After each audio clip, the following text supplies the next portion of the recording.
Hello, I'm Denise Gillane from Empowering Women. I'm here with my friend Jack. Jack, why don't you tell everybody who you are? I'm Jack Carroll from Battle Ready Leadership. I do leadership training on the Gettysburg battlefield, and we're going to talk about a few really inspiring stories of some of the great leadership decisions that were made at Gettysburg during the 3 days in July of 1863. And we're really excited. We're actually here at Gettysburg National Military Park.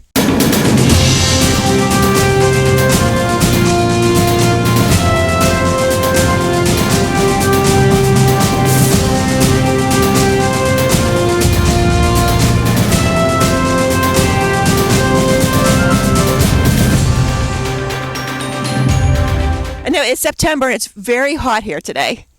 Well, sure. Today it's about 90. It's going to be about 95 degrees, and that's not very much hotter than what it actually was in July of 1863 when this battle was fought. So you have to kind of imagine a day like today, and you're a soldier, and you're wearing a wool uniform, and you're carrying about 40 pounds on a pack on your back, and so on. So it made it a pretty difficult situation. So yeah, we're here. Actually, the site we're at now is the site of the Reynolds Woods.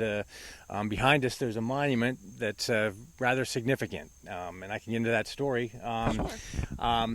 On the first day of the battle, of course, the Federal cavalry was the first on the scene to kind of hold off the Confederates that were approaching from the west. And after a little while, Buford's Federal cavalry began to get pushed back. Sort of in the nick of time, the First Corps of the Union Army arrived on the scene, and the commanding general was, at that time on the battlefield, was a man named John Reynolds. Reynolds was here for just a few minutes. He deployed the forces along this ridge line here, had some troops north of the Chambersburg Pike in front of us. He got them all set up, and then on his way back, he found the Iron Brigade, sort of an elite group of soldiers from the Union Army, and he started to deploy them in these woods in front of us here. And after only just a few minutes, Reynolds was actually fatally wounded. He fell from his horse. He was shot behind the left ear by a Confederate marksman. And so the highest ranking Union general on the battlefield died just a few minutes into the Battle of Gettysburg. So Jack, is this where it started? We start right here at this point. Is this where the battle actually started? The battle actually started just a little ways behind us. That's where Buford engaged the Confederates, maybe perhaps a half mile behind us. That started early in the morning, and maybe after about an hour or so of fighting, that's when the infantry arrived on the scene. So we're looking at a time frame around here. It was probably about between 9:30 and 10 o'clock in the morning. The battle actually started closer to a little bit before 8 o'clock. Is that when the first shot was fired? The first shot was fired a little bit before that, about 7 o'clock, just west of town. A Captain Marcellus Jones of the Indiana Cavalry fired the first shot at Gettysburg, and that's what started all of this going. Jack, you talk about leadership lessons, especially here at Gettysburg. What leadership lesson would you talk about at this point right here? Well, this is an interesting part of it, Denise, because the real leader in this area falls early on in the battle. So when I talk about the leadership lesson of what happened here on the first day along this ridgeline, we talk about troops stepping up. We talk about the subordinates who were now forced into a situation where they had to take on more responsibility. And that's exactly what happened here. You can imagine a crisis situation ensues. The commanding general falls down. He's dead. So, and you've got increasing numbers of Confederates now approaching this position. So what happens is another general named Abner Doubleday, a familiar name. Baseball Doubleday? Baseball Doubleday. A lot of people recognize him as perhaps the man who invented the game of baseball, but not everybody knows that he was a Civil War general. And what's interesting about Doubleday, he didn't have a great reputation before he got here to Gettysburg. He wasn't really highly regarded by the other officers, but I will tell you that he stepped up during this crisis situation and did a very admirable job. After Reynolds fell, the Union troops in this area, they continued to attack through these woods. They actually pushed the Confederates back. They pushed them down through these woods, down over a stream and on beyond that. That took place. And Abner Doubleday actually did another very interesting thing where he held one of the regiments back in reserve. And it turned out that regiment was very much needed at a time of crisis that took place just a little beyond us here in an unfinished railroad cut that was being used as a trench by the Confederate forces there. So really, when we talk about things here, we talk about, stepping up. Not everybody, can be, in charge. And when you're now given new responsibilities, what do you do in those situations? So right down the line, you can find a lot of different situations where Doubleday had to now take charge of the Union troops on the field. Underneath him was another commander who had to take charge of a division, and so on and so forth. So it's kind of like being a vice president, and all of a sudden you're being thrown into becoming the president of a company, Right. just like that in Right. an instant. And that definitely happens in the corporate world. It does. You come in one day, and all of a sudden, the person that you report to is gone. Somebody leaves. Somebody leaves, people get shifted around, people get promoted, so it definitely happens. So lots of leadership lessons to learn. Yeah. This is a fascinating part of the battlefield.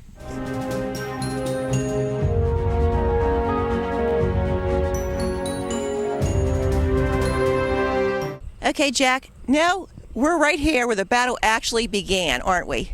We are. This is one of my favorite parts of the battlefield. And they could see the battlefield behind us. Yeah. This is the area, it's called McPherson's Ridge. This is the area where General Buford, the Federal Cavalry commander, actually set up his troops just west of town to head off the Confederate attack. I kind of like to call Buford the unsung hero of the Battle of Gettysburg. Why is that, Jack? Well, he doesn't get enough credit. I think you can make the argument that the Battle of Gettysburg was actually fought here because of some of the leadership decisions made by General John Buford the day before the battle began. Is that because he had intelligence, or he thought ahead, or why is that? Yeah, it's amazing. John Buford, in 1863, had amazing intelligence of what was going on with the Confederate Army in this area. He knew that there was a Confederate corps just west of here in Chambersburg. He knew there was a second Confederate corps, coming into this area. He also knew there was a Confederate corps just north of town. So he understood. He even knew who the commanders were of those corps. So he knew the size of the force. He knew where they were, and he knew just pretty much how far away they were in terms of how long it would take them to get here. At that point in time, Jack, how do they know that? Do they send people out reconnaissance missions, or how do they know that? That's a great question. A couple of things that Buford actually did. He gathered intelligence along the way. He was actually talking to citizens along the way. Okay. Some people think that he may have even found a couple of slaves who actually got away from the Confederate Army, that he actually found them on the way up here to Maryland and was trying to get questions asked about the size of the force. He deployed what are called kind of scouts and skirmishers and that sort of thing. They're called vedettes in the cavalry. But he deployed pods of kind of scouts in a big semicircle around the town, so they were reporting back to him on a consistent basis. So he definitely had an intelligence network going on. He did, and Buford. What I like about Buford is he kind of emphasized three core tenets of leadership. Okay. Talk about. One of them is, to know your enemy. Okay, and he knew his enemy. He knew their size and their strength. The other thing about Buford is also, know yourself. Okay, and Buford understood the strength of his forces. He had 2,500 cavalry troops here at Gettysburg. And he knew there were probably tens of thousands of Confederates now bearing down on him. So they had to fight smart, and he used the terrain in a couple of instances. These ridges that we see going back and forth. Right. What he would do is he would deploy his skirmishers out in front. They would fire off some rounds from one of the ridges. Then they would go down in the swale, make themselves invisible for a couple of minutes. Then they would come back and fire again. The idea, his whole strategy, was to kind of perform a delaying action of sorts, to keep the Confederates from town, slow them down, and give time for the Union infantry, which was on its way from Maryland, to get here. So he definitely was an unsung hero. He was. I think, when you see the movies and other things about Gettysburg, a lot of times they'll focus on other people. Right. But Buford was quite a commander, and he had a great sense about him. He understood a lot of different things in terms of what the enemy's intent was. He was known to be as tough as nails, as tough as leather as any man in either army. That was his reputation. Sadly, Buford died only a few months later. They said of exhaustion in November of the same year. But he was a really interesting character, someone worth studying. So you said the three tenets of a good leader: know your enemy, know yourself, And the third one is know your stuff. Know your stuff. Okay. Okay? So, What do you mean by know your stuff? well, know your stuff in terms of understanding what the big picture is, understanding the situation. He understood where the Union Army was and what location they were in. He understood even the order of the troops coming up onto the battlefield. The other thing that he did was he really paid attention to things like even how his men were armed and so on. They had carbine rifles versus regular muskets and that sort of thing. So I knew he had a little bit stronger firepower. So he really used the terrain, as I said. He used timing, as I said, and he really understood where the rest of the Union troops were at the time of the battle, and he really kind of timed things in a really nice fashion. He got to the point, however, that things were starting to kind of look not so great for his forces here, and he was concerned about having to pull back. And that's when John Reynolds finally showed up on the battlefield. Okay. So definitely leadership lessons here from Buford. Yeah. He was quite a commander. He had the respect of his troops. They would follow him anywhere, and he was a tough and smart commander. Yeah. So those three things: know your enemy, know yourself, know your stuff. Right. Now, how would you relate that to maybe a CEO today in a company? Well, I think... Or an executive today in a company. Yeah, if you've got a company and you're a CEO, you need to understand the competition. Right. What are they doing? What's their strength? What are their weaknesses? Where are they vulnerable? So you need to know those things. Right. Know yourself, of course, is understand what your strengths and weaknesses are. And know your stuff is understand the big picture, understand the industry, understand the marketplace, understand the consumer and where things are going and so on, the economy and all of those different things. So in business, if you remember those three things, Yes. you can also be pretty successful as a leader. And why did they follow him? Well, people follow commanders, people follow leaders for various reasons. They can follow a person because they have a title. Right. But that's kind of a shallow thing. Because they have to. They feel like they have They to. have to. Okay, they can follow someone because they respect them, which Buford was definitely respected. Yeah. And you can be respected. That's another level. Sure. Okay? But that third part of this, people follow someone because they set the example, because they lead from the front. Buford was right here on the front lines, setting his men up and so on. So leading from the front is a really important lesson to be learned in terms of why people are willing to follow someone.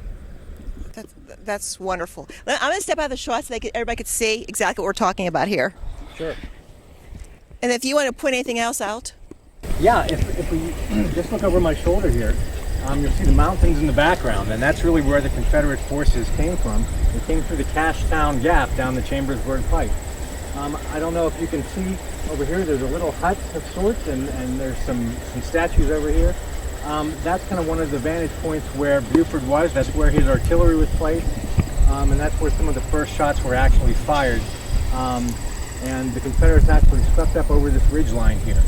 And so you can pretty much pan all along here, and there were Federal cavalry at first, later replaced by Union infantry.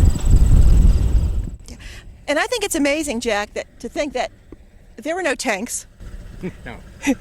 These people, no tanks. No radios. Again, we No talked about airplanes. it's September here. It's going to be 94 degrees today. They had military equipment. They were dressed in wool, and they walked. They did. You have to remember, the infantry during the American Civil War, their mode of transportation was their feet. Their feet. And there were instances where some of the troops, especially on the Confederate side, they marched more than 20 miles the day of the battle in this scorching heat. Mid-80s, high humidity, Yeah. wearing weather jackets, 40-pound packs on their back, and so on. Probably not the best of shoes. They're Right. wearing Adidas sneakers to walk to the battlefield. Right. How large is the battlefield? Well, the battlefield is actually almost 10 square miles, which is pretty sizable. Yeah. People don't realize that when they come here for the first time. They think that they're in a little pocket of the battlefield. Right. They think, oh, this is the battlefield. But you can spend a lot of time here trying to cover all the different angles and different corners of the battlefield. Definitely some great leadership lessons to learn here.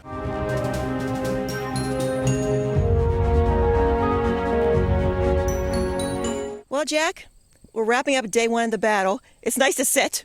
Yes, it's nice that we're able to actually relax at the end of the battle. Yeah. Let's just do a little recap of what we've seen today. Well, You know, the first day's battle was actually a large part of the Battle of Gettysburg, and it doesn't always get that kind of notoriety. We talked about early in the morning when Buford's cavalry kind of headed off the Confederate infantry as they came into town, held them off for a period of time. Then the Union infantry from the 1st Corps arrived on the field under John Reynolds. John Reynolds was killed, so a lot of things changed at that point. Fortunately, there were other units coming on, the 11th Corps from the Union Army, which actually came in a different part of the battlefield as well. But as the day progressed, the morning's fighting was really intense. And at one point, late in the morning, the battle kind of stopped for a little while. A lot of people have they've compared that to a couple of alley cats who kind of are in a fight and they're grasping onto each other, and then they kind of break away and they kind of circle around each other. Well, for a couple of hours, the two armies kind of eyed each other over, and then in the afternoon it started again with many more troops on the field. Why is that? Why did they do that? Take the break? Well, exhaustion, heat? Well, it could be a number of different things. I think they were trying to regroup. I mean, there was a lot of things going on. I mean, there were advances and retreats and so on and so forth, and I think there were fresh troops coming onto the field. Just north of us here, behind us, there was a whole Confederate division that entered the field just about that time, and really started to cause some problems for the Union troops. Yeah. And there was a lot of loss of life on day one, wasn't there? Well, that's true. People underestimate just how deadly the fighting was on day one. Right. I always talk about on Ken Burns' documentary, which is such a wonderful documentary. Spectacular. But he references the first day, saying it was, compared to the second day's fighting, it was a skirmish, and there were more than 10,000 casualties on day one. So this was intense fighting, and I would argue that had it not been for the intense fighting, certainly from the 1st Corps on day one, the Battle of Gettysburg may have turned out much differently. Even though the Union troops were pushed back at the end of day one, it may have been much more of a disaster had they not fought as hard as they did. Was that both sides? Loss of life? Both sides. So both sides. Casualties for both sides. Yeah. And while I welcome this place is set, what are we sitting in front of? What is Iverson's Brigade? Well, we're actually sitting in front of a monument of a New York regiment who held off, they engaged Iverson's Brigade. Iverson's Brigade was a Confederate regiment, has become a very famous, brigade, a very famous brigade in the Confederate Army. To make a long story short, this is an example of very poor leadership. Alfred Iverson was the commander of this brigade. They were mostly all North Carolinians. And he was posted really not far from where we are now. There's a memorial now actually in the location where they started from. But Iverson's brigade stepped off and came into this open field to our right. And the reason Iverson advanced his troops, he saw a lot of Union troops kind of retreating from the battlefield. And I guess in haste and excitement, he decided to have his men kind of advance forward. He actually was behind them. He didn't lead from the front in this situation. He stayed behind, and his men advanced forward in this long column of men. Not great leadership. Not great leadership at all. And he also did a couple of tactical errors in the event as well. But what happened was this whole brigade of North Carolinians advanced across the field, and the troops during the Civil War came out in these long sort of blocks of men. So they were advancing in this direction, this way. And so this solid wave of Confederate troops came here, and as they got not too far from this location, they started hearing loud voices. Okay. And what they didn't understand was, initially at least, that these loud voices were of Union commanders who were barking out orders to Union troops crouched behind a stone wall to our left over here. So they could hear them. So they heard these orders, and before they could even react, this wall of blue troops stood up from behind the wall and fired a volley all at once into these troops. They said that 500 men fell in the first volley. Oh my goodness. And someone visited the battlefield later that night, and they said that all of those men were killed. They actually looked like they were laid down with their boots pointing up in a straight line. Like you could look right down the line at them. They were just knocked right down. So it was a disaster. It was a really an example of what leadership is not meant to be. Yeah. Well, this was a great day one of the battle at Gettysburg. This has been great, and the weather cooperated because we're really hot and sweaty. We were really hot. And so we kind of get a feel for what it was like during early July 1863. Right. Well, I'm Denise Galeni from Empowering Women. And I'm Jack Carroll from Battle Ready Leadership. And we will see you soon for day 2 of the Battle of Gettysburg.